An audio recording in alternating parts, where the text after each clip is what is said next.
Donald Trump की oath ceremony खत्म हो चुकी है और फैसलों का सिलसिला शुरू हो चुका है।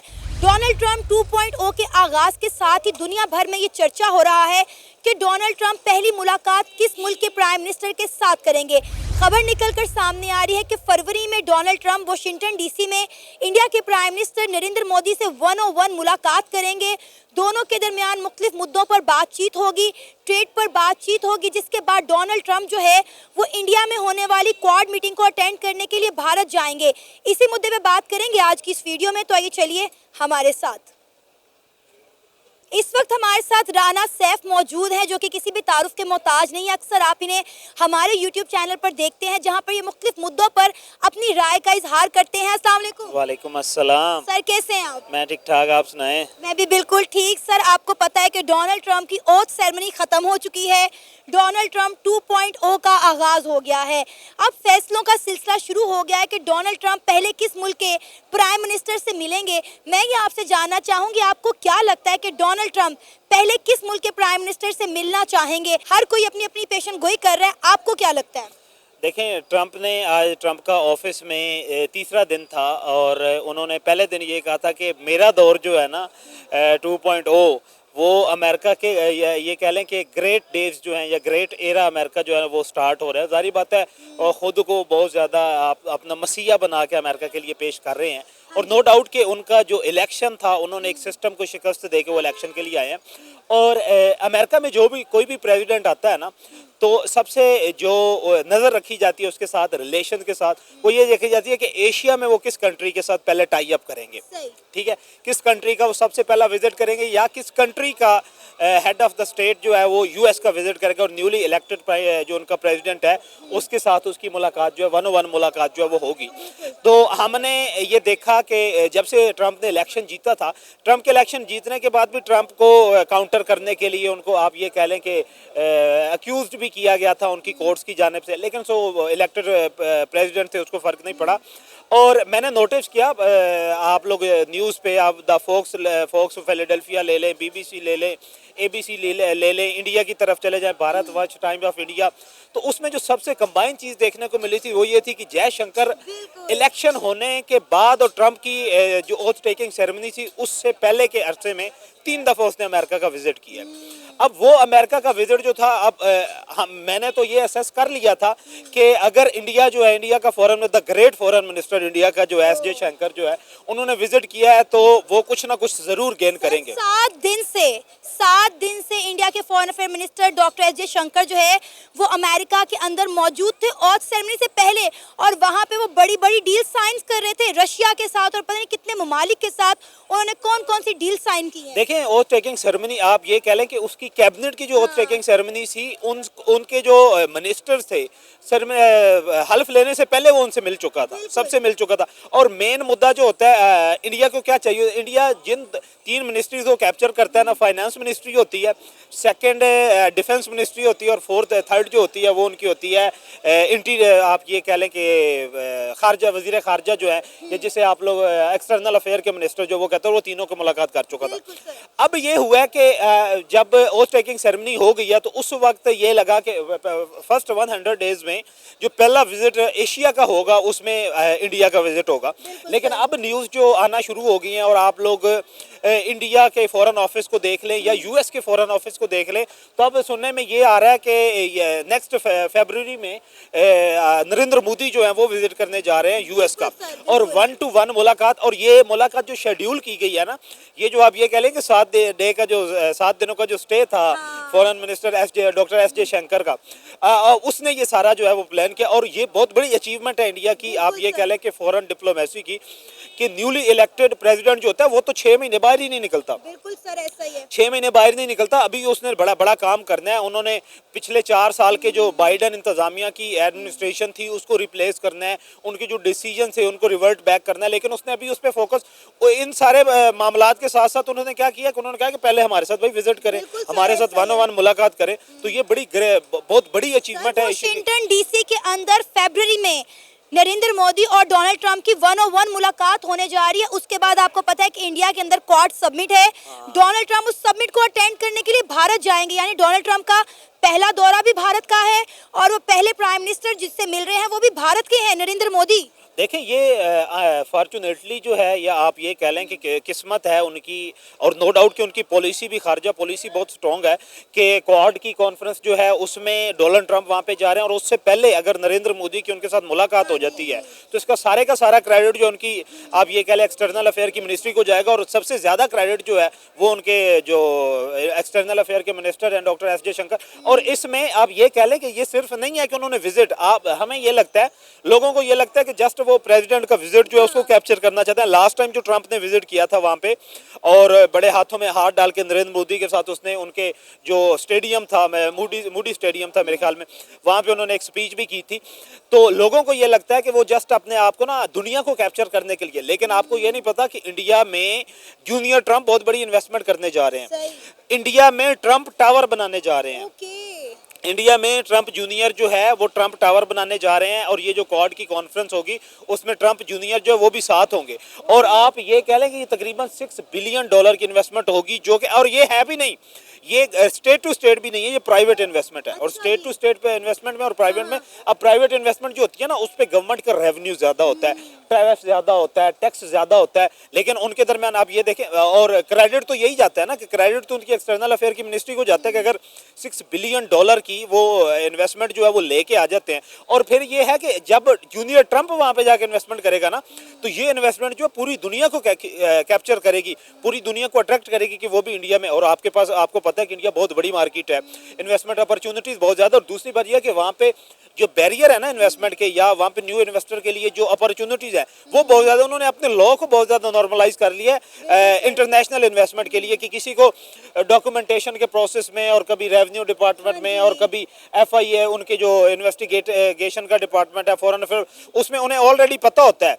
उन्होंने जो अब ट्रंप जूनियर आ रहा है तो उन्होंने उसकी विजिट से पहले उन्होंने तमाम फॉर्मेलिटीज लीगल जितनी उन्होंने फुलफिल कर ली। ना ट्रंप का भी हमेशा झुकाव जो है वो इंडिया की तरफ रहा है, बल्कि अगर हम ट्रंप की नहीं ओवरऑल अमेरिका की बात करें तो अमेरिका का झुकाव हमेशा इंडिया की तरफ रहा है, और हम इस चीज़ को नज़रअंदाज नहीं कर सकते। अब देखें कि डोनाल्ड ट्रंप जो है वो तमाम ममालिक के ऊपर टैरिफ लगा रहा है, लेकिन इंडिया के साथ उनका कैसा रवैया होगा हमें अभी तक नहीं पता। यहाँ तक उन्होंने कहा है कि ब्रिक्स के ऊपर भी टैरिफ लगाया जाए। अब देखें, बिल्कुल ब्रिक्स पे वो टैरिफ लगा रहा है। यूरोप जो है वो भी परेशान है, उसने कहा कि मैं यूरोप पे भी लगाऊंगा। उसने मैक्सिको पे 25%, ऑस्ट्रेलिया पे 25%, मैक्सिको साथ, हालांकि मैक्सिको साथ भी इशू चल रहा है इलीगल इमिग्रेंट्स का, US का, और उसने कहा कि मैं उनको रिटर्न बैक करूंगा। अमेरिका के 18,000 लोग जो है ना इलीगल इमिग्रेंट्स जो अमेरिका में मौजूद हैं। अब एस जयशंकर की जो सबसे मेन उसका जो मुद्दा है ना, जिसपे उसने दोबारा US गवर्नमेंट के साथ बात करना, और नरेंद्र मोदी भी इस पर ज़रूर बात करेगा, वो इलीगल इमिग्रेंट्स हैं जो कि वहाँ पे रह रहे, जिनको नेशनैलिटी नहीं मिल रही। इलीगल का मतलब ये नहीं है कि वो किसी समुंदर से चले गए या डंकी लगा के चले गए।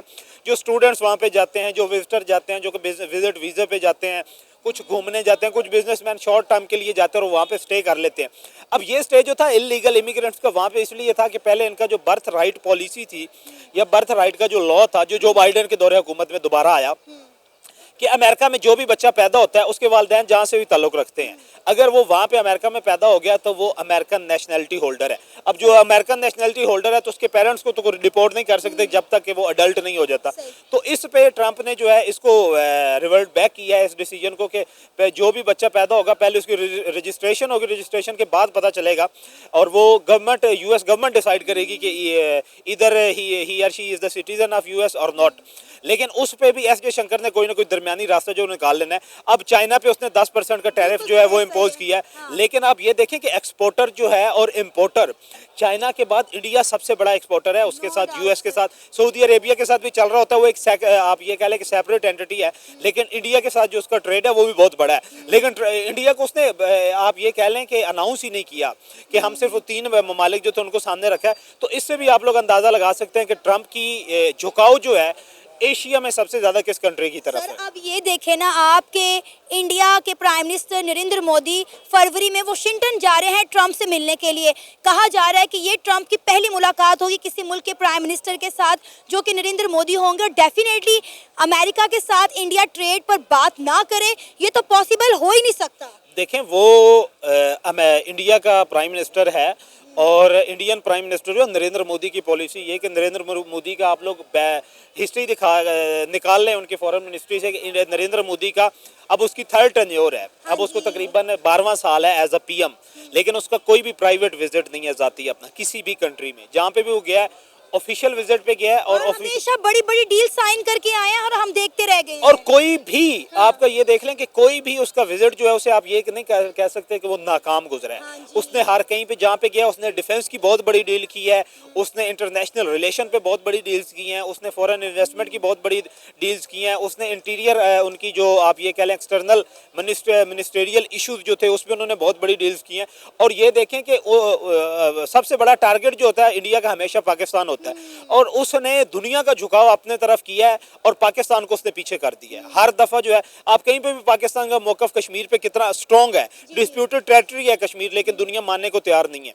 उन्होंने एनेक्स आप ये कह लें कि कब्जे में ले लिया जम्मू कश्मीर जो कि इंडिया का हिस्सा है। अब उस पर हम लाख तबले बजाते रहे, हम सर टकराते रहे, लेकिन हमारी बात कोई नहीं मानता, उनकी बात मानता है। हमारे पास कुलभूषण यादव मौजूद है, इंडिया का सिपाही हमारे पास, मिलिट्री सिपाही मौजूद है, लेकिन हमारी बात कोई नहीं मानता। और उनका फॉरेन मिनिस्टर जो होता है या जो उनके मुशीर्स होते हैं वो जाके जब भी बताते हैं कि हमारे यहाँ जी पाकिस्तान से टेररिज्म जो है वो इंपोर्ट होके आ रहा है या पाकिस्तान एक्सपोर्टर है टेररिज्म का, तो दुनिया उनकी बात सुनती है। हम वहाँ पे पिटते रहते हैं कि इनके स्पाइस हमारे पास मौजूद है, हमने फलां बंदे पकड़े हैं, इंडिया ने यहाँ पे इवन के हमारे यहाँ टारगेट किलिंग करवाई है, 5 से 6 बंदे मरवा दिए हैं, लेकिन हम इसको बावर नहीं करवा सकते। ये हमारा आप ये कह लें कि खारजी मामलात में हमारा ये बहुत बड़ा फेलियर है कि जिस पे हम लोग जो है कम्पीट ही नहीं कर रहे अभी तक इंडिया में। सर यही बात तो इंडिया कहता है। जब इंडिया के साथ हम ताल्लुकात बेहतर करने की बात करते हैं, जब हम इंडिया के साथ ट्रेड करने की बात करते हैं, जब हम टीम इंडिया को पाकिस्तान आने की दावत देते हैं, तो वो यही कहते हैं कि पाकिस्तान एक दहशतगर्द मुल्क है, पाकिस्तान हमारे मुल्क में आके दहशतगर्दी करता है, हमारे लोगों को मारता है, हम उस मुल्क के साथ एक टेबल पर नहीं बैठ सकते। ट्रेड करना और खेलना बड़ी दूर की बात है। अगर आपको याद हो तो इसी मीटिंग के दौरान आपको पता है इंडिया के फॉरेन मिनिस्टर डॉक्टर जयशंकर ने कहा था कि हमने पाकिस्तान के साथ ट्रेड बंद नहीं की, पाकिस्तान ने खुद चलती चलाती ट्रेड जो है वो बंद की है। देखें उनकी ना जो डिप्लोमेसी है ना, फॉरेन डिप्लोमेसी, उसमें सबसे जो इम्पोर्टेंट चीज़ है ना वो कंसिस्टेंसी है। आप ये देख लें कि सुषमा स्वराज को उन्होंने मुसलसल 4 साल जो है वो रखा। उसके बाद एस जे शंकर को लेकर एस जे शंकर जो है वो पिछले 7 सालों से उनका एक्सटर्नल अफेयर का मिनिस्टर है।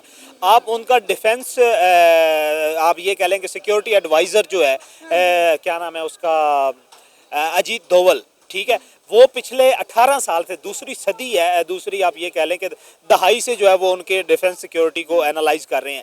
तो उनकी जो कंसिस्टेंसी है, ये उनके जो आप ये कह लें कि पर्सोनल्स होते हैं वो उनको एक लंबे अरसे तक एक ही पॉलिसी को लेके चलते हैं। अब उनकी कंसिस्टेंसी इतनी होगी और वो इतना प्रोपेगेंडा, या आप ये प्रोपेगेंडा कह लें या अपनी प्रोपेगेंडा कह लें या आप ये कह लें कि वो अपनी नेशन को डिफेंड कर रहे हैं या अपनी कंट्री को डिफेंड कर रहे हैं, वो इतना ज़ोर से करते हैं ना कि कोई हम उसके जो रवायती हरीफ हम उनका मुकाबला नहीं कर सकते। अब यही मामलात जो हैं कि उन्होंने यहाँ पे आके पाकिस्तान में जो मीटिंग हुई थी उसकी सार्क कॉन्फ्रेंस थी, यहाँ पे भी आके उन्होंने यही बात की कि हम सिर्फ मीटिंग अटेंड करने आ रहे हैं, हम किसी किस्म के पाकिस्तान के साथ तल्लों का नॉर्मलाइज करने नहीं आ रहे। दूसरी बात यह है कि हमें इंडिया से हमारा ट्रेड में फ़ायदा है, इंडिया को हमारे ट्रेड से कोई नहीं फ़ायदा, क्योंकि वो दूसरे नेबर कंट्रीज़ को अपनी चीज़ें जो है वो एक्सपोर्ट कर सकता है। हमें हमारे यहाँ ना तो हम अफ़गानिस्तान से कोई चीज़, हमें क्या है कि हमारे फूडिंग आइटम्स जो हैं वो हमें चाहिए, तो अफ़गानिस्तान क्या है उसमें कुछ भी नहीं है, ठीक है। ईरान से हम लोग वैसे नहीं ले सकते, वहाँ पे पाबंदियाँ लगी हुई हैं। आप चाइना से आप सिवाय ये जो आपकी जो आईटी की प्रोडक्ट है उसके अलावा आप कुछ नहीं ले सकते। फूडिंग आइटम में तो आप चाइना से कुछ भी नहीं ले सकते। तो ये जो आपकी ग्रोसरी की आप ये कीमतें जो हैं, दालों की कीमतें, सब्जियों की कीमतें जो आसमानों को छू रही हैं, ये इसी वजह से कि हमारी उनके साथ ट्रेड नहीं है। और ट्रेड देखें कि ट्रेड कंट्रीज जो होते हैं ना, जो सियाने कंट्री या जिन्हें आप लोग कह लें सोबर कंट्रीज होते हैं, वो पॉलिटिकल डिफरेंसेस को साइड पे रखते हैं और ट्रेड डिफरेंसेस में नहीं आने देते, वो अपनी ट्रेड को नॉर्मलाइज करते हैं। लेकिन ओवरऑल हम ये देखें कि हमारा खारजी मामलात पे हमारी ये नाकामी है कि हम उनके साथ ट्रेड लेवल पे भी एग्रीमेंट्स जो हैं या वो मुआहदा जो उसको कंटिन्यू नहीं कर सकते कि हमारा वो रवायती हरीफ है, तो जो हमारा उनके साथ शुरू से जो ताल्लुकात आ रहे हैं कि उसने हमें तस्लीम नहीं किया, हमने उसको तस्लीम नहीं किया। लेकिन अब 2025 आ गया है, अब दुनिया जो है ना ये पुराने मुद्दों को भूल चुकी है। दुनिया अब आप ये कह लें कि अब ट्रंप को भी आप लोग देख लीजिएगा, हमने अमेरिका की बात शुरू की, वो कोई नई जंग नहीं शुरू करेगा। इस दफ़ा ट्रंप वो वाहिद प्रेसिडेंट है अमेरिका का जिसको पाकिस्तान पाकिस्तानी अमेरिकन ने और इंडियन अमेरिकन ने दोनों ने सपोर्ट लेकिन किया। सर आप ये देखें ना कि हमें तो ये कहानियां सुनाएगी कि ट्रंप की हुकूमत आएगी तो अमेरिका और पाकिस्तान के ताल्लुकात में बेहतरी आएगी, लेकिन यहाँ पे हमें इंडिया और अमेरिका के ताल्लुकात मजबूत होते हुए नजर आ रहे हैं। अब आप देखें कि डॉक्टर जयशंकर को इनवाइट किया गया, कितने हमें इंडियंस जो हैं वहाँ ऑथ सेरेमनी में देखने को मिले, लेकिन पाकिस्तान के ना तो फॉरेन मिनिस्टर को इनवाइट किया गया, ना पाकिस्तान के प्राइम मिनिस्टर को। मोहसिन नकवी साहब यहाँ से गए हैं और यहाँ से बिलावल भुट्टो गए हैं, वो भी अपने पैसों की टिकट लेकर। देखें डिप्लोमेटिक फेलियर है ना, मैंने फिर डिप्लोमेटिक उसकी रीज़न ये है कि हमारा जो मोराल है ना ओवरऑल हमारी गवर्नमेंट का, स्टेट का तो पाकिस्तान तो हमेशा जो है इंशाल्लाह पाकिस्तान कायम दायम और पाकिस्तान जिंदाबाद, लेकिन हमारी जो गवर्नमेंट है ना उसका जो आप ये कह लें कि कॉन्फिडेंस या ट्रस्ट लेवल है ना वो बिल्कुल ख़त्म हो चुका है। उसकी रीज़न ये है कि अब ये सोशल मीडिया का दौर है। पहले इलेक्शन रिगिंग्स होती थी, लोगों को पता नहीं चलता था, बाहर खबरें नहीं आती थी। अब इंटरनेशनल मीडिया चीख के कह रहा है कि ये जो गवर्नमेंट है ये माइनॉरिटी लोग जो है उनको आप लोगों ने मेजोरिटी बना के दी हुई है। सुप्रीम कोर्ट के डिसीजंस आए हुए हैं, लॉ एनफोर्समेंट एजेंसीज के डिसीजंस हैं, बहुत सारी इंटरनेशनल रिपोर्ट्स हैं जिन्होंने ये कहा हुआ है कि ये गवर्नमेंट इलेक्टेड है ही नहीं। अब जब इलेक्टेड गवर्नमेंट, अमेरिका वाले जो है ना, इमरान खान कहा करता था कि जो अवामी नुमाइंदे होते हैं ना, जो खुददार लीडर्स होते हैं, अमेरिकन उनकी कदर करते हैं और अमेरिकन उनकी बात मानते भी हैं। अब नरेंद्र मोदी जो है ना तीसरी दफा भी वो इलेक्टेड है, उनके इलेक्शन रिजल्ट पे कोई बंदा क्वेश्चन मार्क जो वो रेज नहीं कर सकता। जब आप लोग देखेंगे कि आप लोग 35 से 40 सीटों को बना के 100 तक लेके जाएंगे, जो अक्सरियती पार्टी होगी उसको आप इक़्तिदार से निकाल के बाहर करेंगे, ह्यूमन राइट्स की वायलेशन करेंगे, आपके यहाँ लॉ एंड ऑर्डर सिचुएशन जो है उसको आप लोग जो है वो वायलेट कर देंगे, सुप्रीम कोर्ट के डिसीजन को आप लोग नहीं मानेंगे, तो दूसरी रियासतें जो होती हैं वो आपको नहीं मानती, उनका आप कॉन्फिडेंस लेवल जो वो बिल्कुल ख़त्म हो जाता है, वो आपकी इज्जत नहीं करते। और जब आप ये इस तरह के मामला इंटरनली अनस्टेबिलिटी होती है तो वो बाहर वाले आपको कोई घास नहीं डालते। उन्हें पता होता है कि these are the useless people, non elected person हैं ये, इनको हम लोग कंसीडर करेंगे, नहीं भी करेंगे तो हमें कोई फ़र्क नहीं पड़ता, क्योंकि वो चाहते हैं कि जो पॉपुलेशन होती है ना। अब अमेरिका ने जो पॉलिसी चेंज किया, अमेरिका ने ये कहा है कि हमने पाकिस्तानी अवाम को अपने अगेंस्ट नहीं करना। आप ये देख लें कि उनके कल ट्वीट्स आया, मोहसिन नकवी और ट्रंप के बड़े गहरे दोस्त, एग्जैक्टली मुझे उनका नाम नहीं याद, उनसे उन्होंने मुलाकात की। मुलाकात के बाद पाकिस्तान में ये चर्चे थे, मीडिया पे फीड कर दिया गया कि बहुत बड़ी अच्छी मुलाकात है, ताल्लुकात नॉर्मलाइज होंगे। मीटिंग करने के बाद उन्होंने फ़ोटो नीचे लगा के फ्री इमरान खान। तो ये देखें ना कि गवर्नमेंट के साथ किस हद तक वो सीरियस है या गवर्नमेंट को वो सीरियस, वो आप ये देख लें कि दूसरे कंट्रीज जो है ना वो भी। और देखें हमारी बदकिस्मती ओवरऑल तो नेशन के लिए या कंट्री के लिए हमारे लिए तो ये अच्छा नहीं है, फ़ायदेमंद भी नहीं है, और हमें ज़ाहिर बात है अफसोस भी होता है कि हमें इस पर सोचना चाहिए, हमारे सिस्टम को इस पर सोचना चाहिए कि कब तक हम लोग जो है हर दफ़ा इस तरह के मामलात से हम लोग मामलात में पढ़ते रहेंगे और अपना कॉन्फिडेंस लेवल जो है वो उसको डाउन करते जाएंगे, अपना मोराल डाउन करते जाएंगे। ओवरऑल अगर हमारी गवर्नमेंट का मोराल डाउन होता है तो नेशन का मोराल जो है वो डाउन हो रहा है। तो इसको हमारी गवर्नमेंट को भी सोचना चाहिए, सिस्टम को भी सोचना चाहिए। और इंडिया, नो डाउट कि आपने जिस तरह इंडिया को देखा है कि इंडिया में इलेक्टेड गवर्नमेंट होती है, एक वर्ल्ड लार्जेस्ट डेमोक्रेसी है, वहाँ पे उनके प्राइम मिनिस्टर जो हैं वो बड़े स्ट्रॉन्ग हैं, मजबूत हैं, उनके एक्सटर्नल अफेयर्स जो हैं, मिनिस्ट्री जो है वो बड़ी स्ट्रॉन्ग है। तो ये सारी उनकी आप ये कह लें कि सक्सेस है, और वो पाकिस्तान को डाउन, और हमेशा वो पाकिस्तान को डाउन करने की कोशिश करते हैं।